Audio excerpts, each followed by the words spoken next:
Bueno, muchísimas gracias por su atención, su oportunidad de poder abrir la sesión. Si hubiera algunos comentarios, algunas preguntas, quizá tenemos algunas también en línea que podemos revisar, pero si alguien aquí en el recinto tuviera algún comentario o alguna pregunta para los expositores.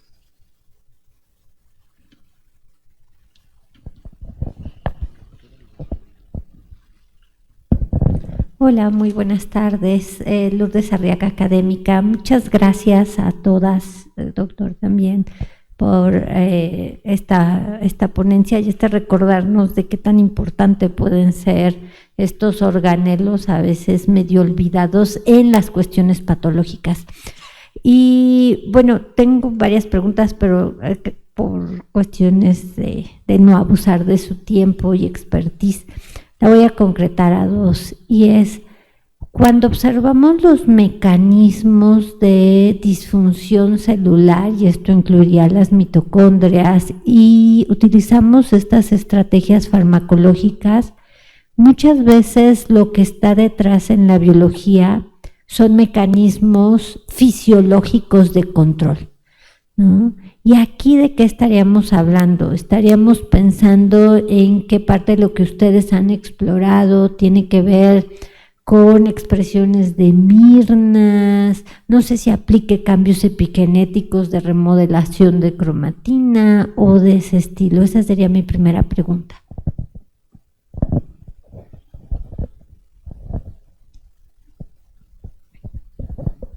Muchas gracias por su comentario.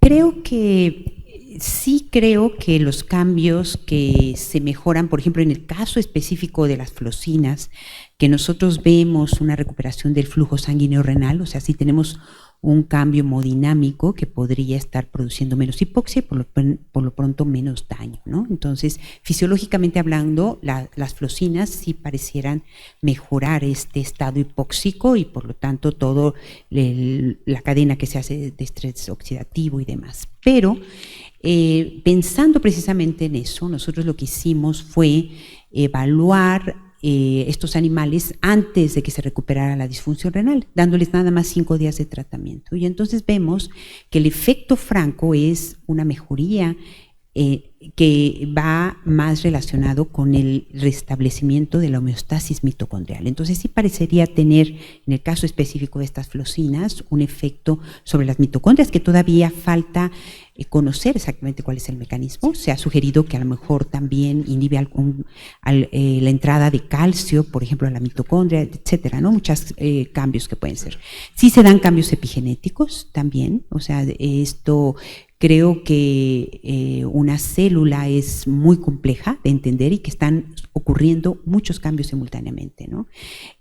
Creo que cada vez los estudios son más finos y cada vez vamos a entender más, por ejemplo, también pues todas las modificaciones que hay en las proteínas también de manera, ya hay lactación, hay diferentes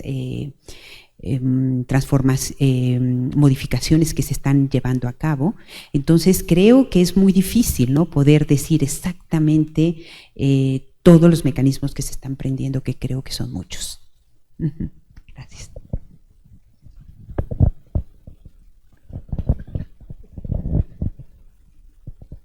Muchas gracias. Y la siguiente pregunta, y a lo mejor para poder conciliar más fácil el sueño, porque finalmente cuando uno empieza a hablar de todos estos cambios, qué tan estables son, qué tan irreversibles son, qué factores nos permitirían pensar en qué cambios de hábitos, cambios en la actividad tanto física como neurológica nos permitirían revertir, y hasta dónde estos procesos de senescencia en el que las mitocondrias están involucrados.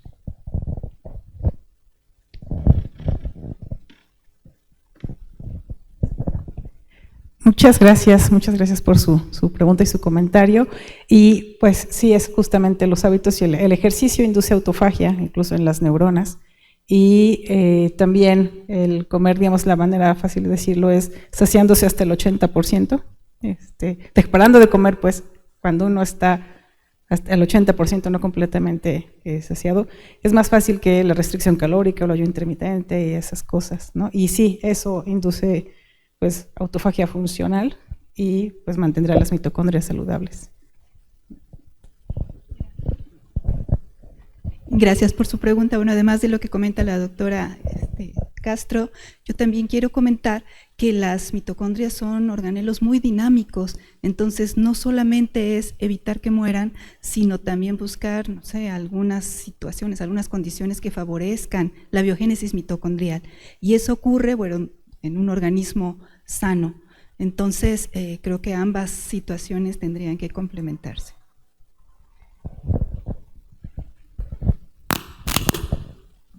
¿Hay algún comentario, por favor? Sí, buenas tardes.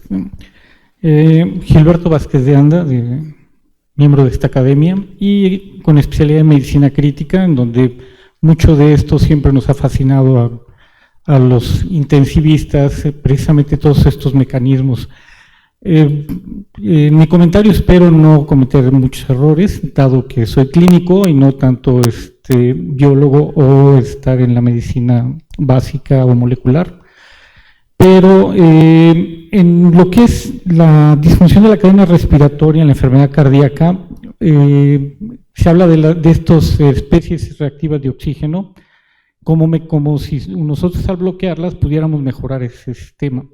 Sin embargo, el problema mayor es que cuando ya existe daño por hipoxia, por la enfermedad, en este caso, por ejemplo, el infarto o cualquiera de ellas que produzca hipoxia, al final de cuentas va a haber una menor producción de ATP que se va a representar en un menor funcionamiento de las bombas de sodio y potasio, que esa es al final de cuentas la finalidad de tener ATP, para que la célula pueda mantener su homeostasis.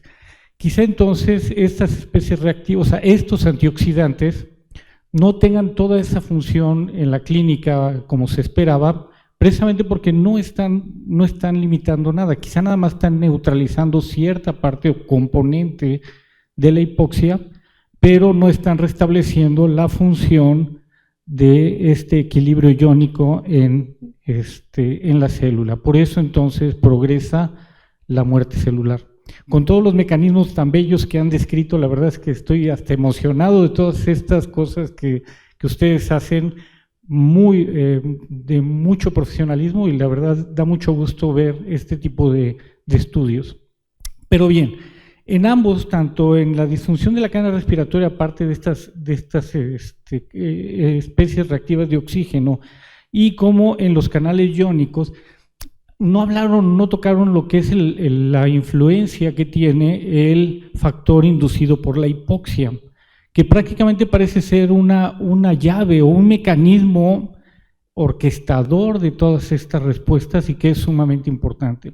Entonces, a ver qué comentarios nos podrían tener al respecto. De envejecimiento, pues ahí no me queda nada que pueda yo, necesito estudiarlo más, todas estas influencias, pero el estudio de insuficiencia renal aguda, que los intensivistas vemos más que los nefrólogos, aunque no sé si hay algún nefrólogo,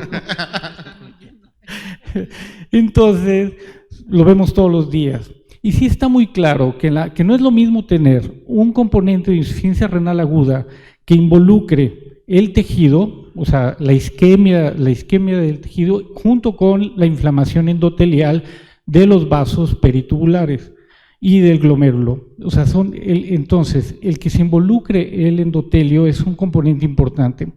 Me parece que en el modelo que utilizaron de producir la isquemia, sí producen isquemia, pero no producen tanto fenómeno, diría yo, inflamatorio endotelial. Entonces, parece ser que todos los resultados bellamente expuestos, de veras, lo único que traducen es que los que recibieron dapaglifosina tuvieron mejor perfusión tisular a lo largo del tiempo. ¿Por qué? Esa ha sido también mi pregunta. ¿Por qué bloquear un transportador que funciona? ¿Por qué bloquear algo que está funcionando para tirar más azúcar? Y entonces me causa muchísimo escozor, porque si bloqueamos la reabsorción de sodio y glucosa, que es el 100% de glucosa en el túbulo proximal y el 65% de sodio, lo único que voy a obtener es un incremento en la osmolaridad tubular y un incremento o la máxima capacidad de concentración, 1200, yo creo que hasta nos pasamos, y que lo único que van a producir es que de regreso vamos a tener una osmolaridad aumentada que va a ser detectada y va a disparar necesariamente a la vasopresina, que tampoco la tocaron. No sé si la hicieron y no salió nada, pero la vasopresina ahí juega un papel importante porque entonces reabsorbe sodio y reabsorbe agua y mejora la hemodinamia. Y por eso disminuye la aldosterona. O sea, sí, efectivamente, no hubo mayor problema con la aldosterona porque estaba mejor perfundido ese tejido. Tampoco tuvieron menor isquemia porque, o sea, ese tejido tuvo mejor perfusión. Entonces, lo que estamos produciendo es una activación del sistema de vasopresina que por sus factores propios de la vasopresina nos ayuda a mejorar la perfusión tisular. No sé qué tengan de comentarios al respecto con este comentario. Muchas gracias y felicidades.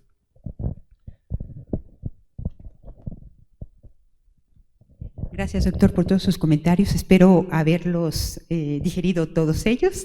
Creo que fueron varios. Empezaré por la hipoxia.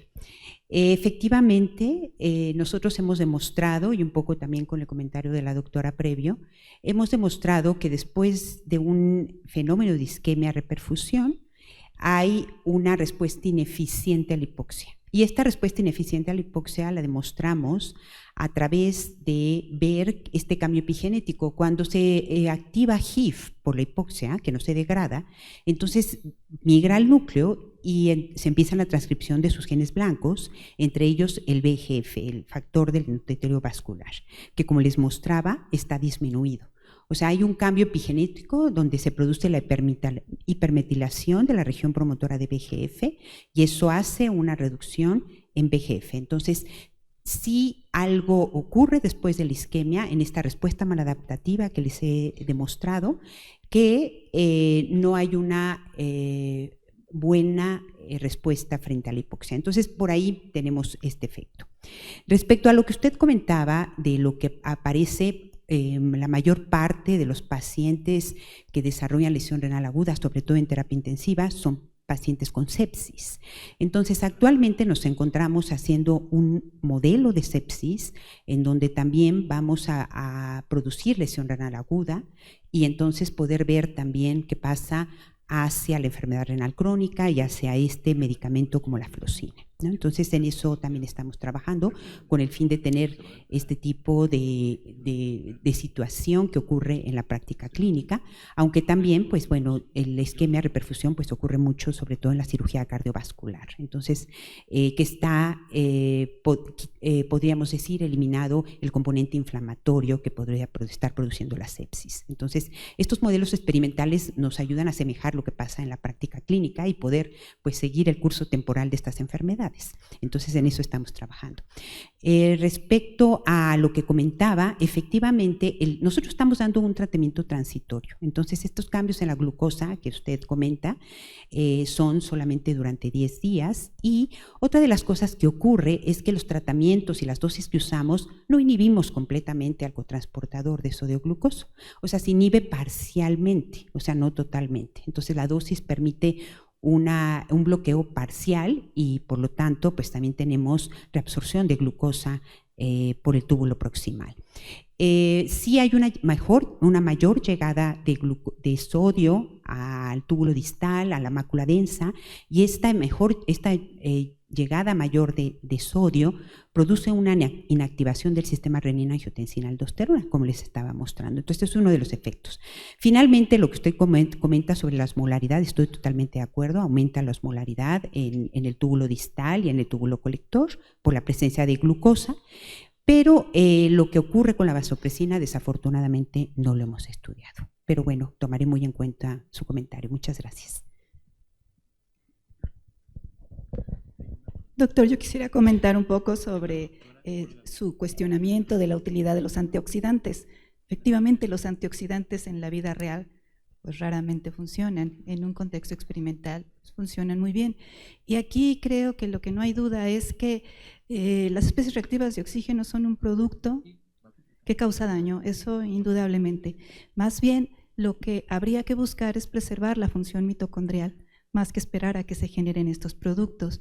Ahora, le comento que en esta estrategia que es mecánica, está basada justamente en la señalización temporal y controlada de especies reactivas de oxígeno como molécula de señalización, lo cual también es muy interesante porque no solamente las especies reactivas de oxígeno pueden ser consideradas como efectoras de daño, sino también como moléculas de señalización, dependiendo del contexto, del sitio de acción y de su producción. Muchas gracias. Tenemos una pregunta en línea de la doctora Olga Vera, por favor. Sí, se oye. Buenas tardes, doctora. Sí, bueno, en relación, muchas felicidades por el simposio tan interesante. Mi pregunta es en relación a las moléculas de los ISGLT2, o sea, una molécula inicialmente creada para el tratamiento de la diabetes tipo 2 y posteriormente para la insuficiencia cardíaca. Realmente es una molécula, como dijeron, muy compleja, con efectos la autofagia.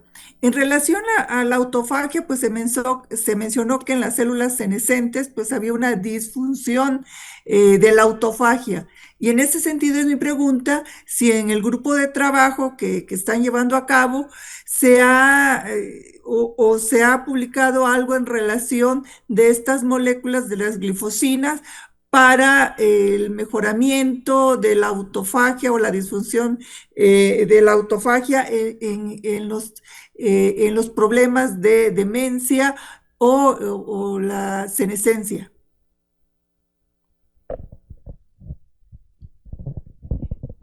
Ay, muchas gracias por el comentario, doctora. Nosotros medimos la mitofagia. Actualmente tenemos un estudio donde estamos evaluando también qué pasa con la senescencia y la autofagia. Esto aún no tengo respuesta para eso, pero no conozco si existan estudios hechos en demencia o en problemas neuronales, si las flocinas tienen un efecto protector de la senescencia. No los conozco. Muchas gracias.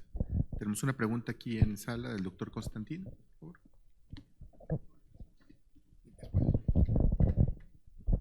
Muchas gracias. Y gracias por las presentaciones, fueron excelentes. Pues hablaron de algunas moléculas para intervenir en este caso. Y yo quería preguntar acerca del ejercicio. El ejercicio incrementa la autofagia. Y ayuda también a resolver muchos de los problemas inflamatorios. Entonces, no sé, yo creo que es una intervención, sería de las más baratas probablemente tiene otros problemas, pero sería de las más baratas para hacer esto. Y bueno, tenemos los casos de estos competidores de 85 años que hicieron el Ironman completo. El más grande que ha completado un triatlón tiene 90 años y hay estas carreras de octogenarios y bueno, la gente en Japón y en varios lados que pues uno de los componentes para ese envejecimiento saludable y físicamente competente ha sido el ejercicio. Entonces no sé si en sus experimentos en vivo han tenido la oportunidad de poner a los ratones o al animal de experimentación con más o menos ejercicio y ver el efecto, ¿no? Yo quisiera contestar a lo mejor algo, doctor. Nosotros reconocemos, estamos entrando al campo de la senescencia, particularmente en insuficiencia cardíaca. No nos movemos de nuestra área de expertise y hemos identificado esos factores secretores que mencionaba la doctora Susana claramente en modelos experimentales de ratones con falla cardíaca y muy importantemente estamos haciendo un esfuerzo de entender en ratones que tienen insuficiencia cardíaca de estas nuevas formas que tienen un origen cardiometabólico. Esta falla cardíaca de fracción de eyección preservada, sobre la cual no tenemos tratamiento, una de las apuestas más grandes es la activación física. Entonces, actualmente estamos siguiendo dos estrategias, una de ayuno intermitente o cambios en restricción para ver el fenotipo y si hay cambios en mejorías en este aspecto, y también protocolos de ejercicio.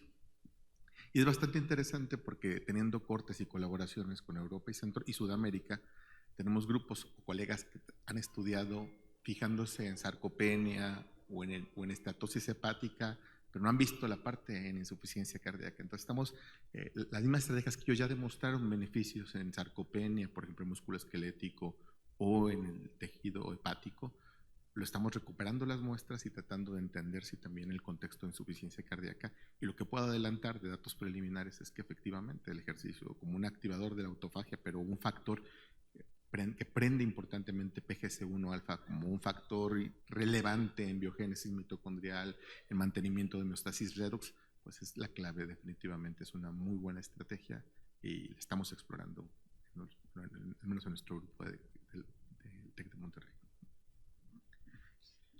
Muchas gracias. Sí, tenemos una pregunta también en línea de la doctora Raquel Gerson, por favor. Felicitación. En relación a la mitocondria y el cáncer, varias postulaciones en la metástasis, la transferencia de la mitocondria del nervio al cáncer en la metástasis. Y ahora que en el lenguaje de la inmunoterapia hablamos de los biomarcadores, me gustaría la opinión, mencionado en recientes artículos, del valor clínico del metabolismo mitocondrial en la predicción de resistencia a los inhibidores de punto de control en cáncer. Muchas gracias y felicidades. Muchas gracias, doctor. Particularmente, a lo mejor puedo comentar algo que es un poco paralelo. Nosotros hace un par de años empezamos a trabajar sobre los efectos secundarios de los immune checkpoints, los inhibidores de los puntos de control, porque una de las más fatales manifestaciones es la miocarditis y pericarditis fatal que ocurre en estos pacientes, asociados a edema y a muerte súbita en estos pacientes. Logramos definir particularmente un mecanismo interesante en el cual, cuando tú pones los immune checkpoints en un ratón control donde la aparición de autoantígenos de cualquier origen no están presentes, no tienes un fenotipo de miocarditis. Sin embargo, lo que se ha descrito es que si nosotros hacíamos un modelo de hipertensión en el ratón, este daño generaba o permitía la liberación de autoantígenos cardíacos que iban a ser reconocidos. Al no tener los immune checkpoints se presentaba una cardiomiopatía. Y en este contexto lo que también empezamos a explorar y estamos haciendo actualmente es ver si también la alteración particularmente de la función de linfocitos B y su metabolismo está involucrado en ello. Entonces, actualmente hemos propuesto algunos autoantígenos de origen cardíaco que podrían ayudarnos a predecir estos eventos. Particularmente el tema de metástasis no lo hemos estudiado, pero sí como una comorbilidad, y siendo pues muy importante el uso de estos medicamentos, estamos ahorita caracterizando qué es lo que conlleva a esta potencial muerte asociada a la miocarditis. Pero detalles específicos sobre metástasis no los he estudiado un servidor.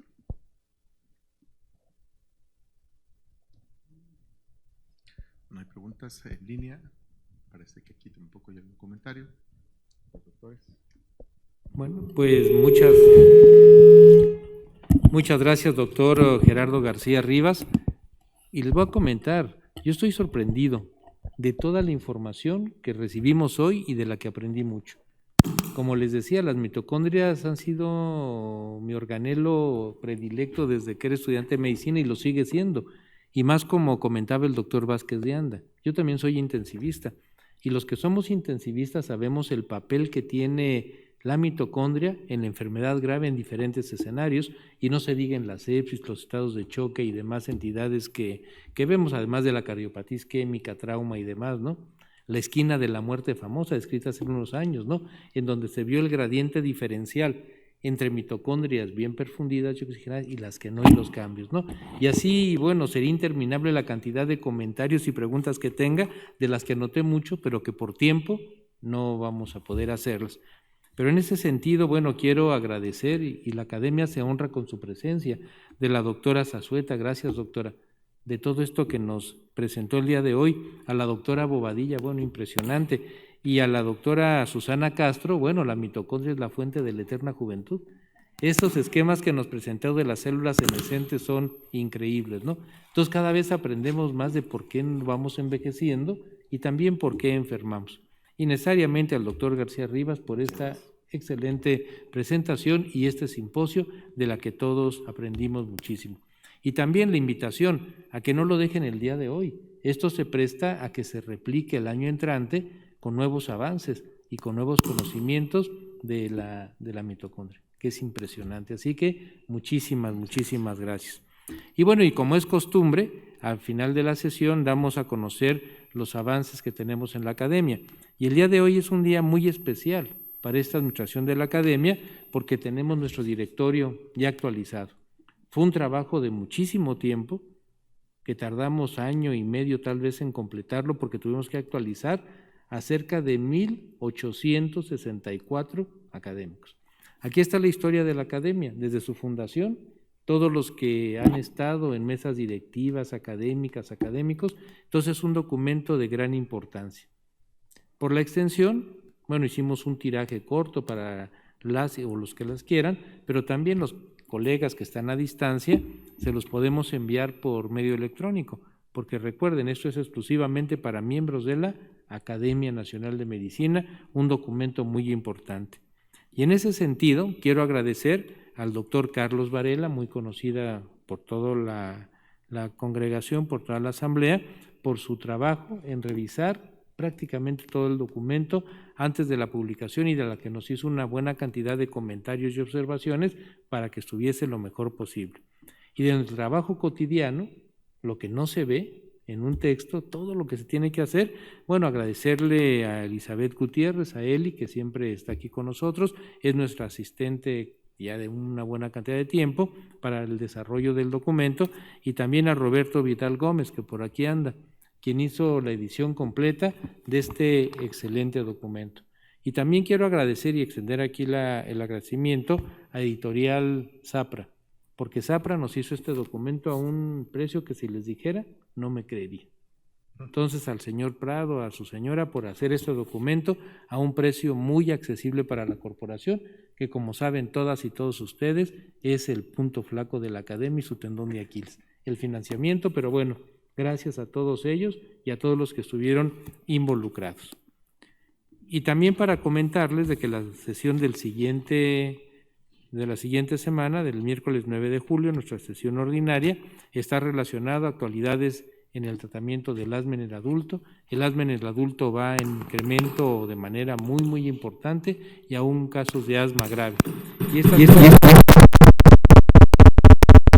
Un intensivista neumólogo aquí del Hospital General de México, un gran amigo, un buen amigo, y bueno, participan el doctor Francisco Navarro Reynoso, el doctor Guillermo Velázquez Sámano, el doctor Alejandro Hernández Solís y el mismo doctor Pablo Álvarez Maldonado. Entonces, todas las interesadas en asma, bueno, vamos a tener conceptos de mucha actualidad.